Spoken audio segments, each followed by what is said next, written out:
Welcome to गीट्स paradise. दोस्तों, हिंदू धर्म में सूर्य देवता से जुड़े कई त्योहारों को मनाने की परंपरा है और ऐसा ही एक त्योहार है मकर संक्रांति। मकर संक्रांति भारत के कई हिस्सों में मनाया जाता है। तो सबसे पहले आप सभी को मकर संक्रांति की ढेरों शुभकामनाएं। दोस्तों, शीत ऋतु के पौष मास में जब भगवान भास्कर यानी कि सूर्य देवता उत्तरायण होकर मकर राशि में प्रवेश करते हैं तो सूर्य की इस संक्रांति को मकर संक्रांति के रूप में मनाया जाता है।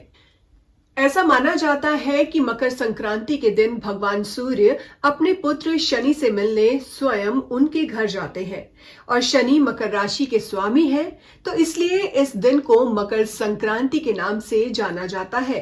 दोस्तों, क्या आप जानते हैं कि शास्त्रों में मकर संक्रांति के दिन स्नान, ध्यान और दान का विशेष महत्व बताया गया है। पुराणों के अनुसार मकर संक्रांति का दिन देवताओं का दिन होता है। तभी कहा जाता है कि अगर इस दिन आप दान करेंगे तो आपका दान 100 गुना होकर वापस आपके पास आता है। कहा जाता है कि मकर संक्रांति के दिन दान करने से मोक्ष की प्राप्ति होती है। दोस्तों, क्या आप जानते हैं कि महाभारत काल में भीष्म पितामह ने अपनी देह त्यागने के लिए मकर संक्रांति का दिन ही चुना था। महाभारत में पितामह भीष्म ने सूर्य के उत्तरायण होने पर ही स्वेच्छा से शरीर का परित्याग किया था। इसका कारण ये था कि उत्तरायण में देह छोड़ने वाली आत्माएं या तो कुछ काल के लिए देवलोक में चली जाती हैं या फिर पुनर्जन्म के चक्र से उन आत्माओं को छुटकारा मिल जाता है, जबकि दक्षिणायन में देह छोड़ने पर आत्मा को बहुत काल तक अंधकार का सामना करना पड़ सकता है। स्वयं भगवान श्री कृष्ण ने भी उत्तरायण का महत्व बताते हुए कहा था कि उत्तरायण के 6 मास के शुभ काल में जब सूर्य देव उत्तरायण होते हैं और पृथ्वी प्रकाश में रहती है तो इस प्रकाश में शरीर का परित्याग करने से व्यक्ति का पुनर्जन्म नहीं होता है और ऐसे लोग सीधे ही ब्रह्म को प्राप्त होते हैं। इसके विपरीत जब सूर्य दक्षिणायन होता है और पृथ्वी अंधकारमय होती है तो इस अंधकार में शरीर त्याग करने पर पुनः जन्म लेना पड़ता है। क्या आप जानते हैं कि मकर संक्रांति के दिन ही मां गंगा भागीरथ के पीछे चलते चलते कपिल मुनि के आश्रम से होती हुई सागर में जा मिली थी। पवित्र गंगा नदी का भी इसी दिन धरती पर अवतरण हुआ था, इसलिए भी मकर संक्रांति का पर्व मनाया जाता है।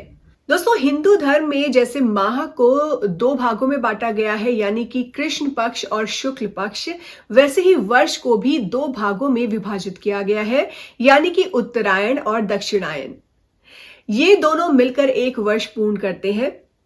तो मकर संक्रांति के दिन से सूर्य की उत्तरायण गति प्रारंभ होती है, तो इसलिए मकर संक्रांति को उत्तरायण के नाम से भी जाना जाता है। क्या आप जानते हैं कि मकर संक्रांति ही केवल ऐसा त्योहार है जो कि संपूर्ण भारत में धूमधाम से मनाया जाता है, भले ही इसका नाम व मनाने का तरीका भिन्न हो। जी हाँ, पूरे भारत में अलग अलग प्रांतों में इस त्योहार को विभिन्न नामों से और विभिन्न तरीके से मनाया जाता है। जहां तमिलनाडु में इस पर्व को पोंगल के रूप में मनाया जाता है, तो वहीं आंध्र प्रदेश, कर्नाटक और केरल में इस त्योहार को केवल संक्रांति के रूप में मनाया जाता है।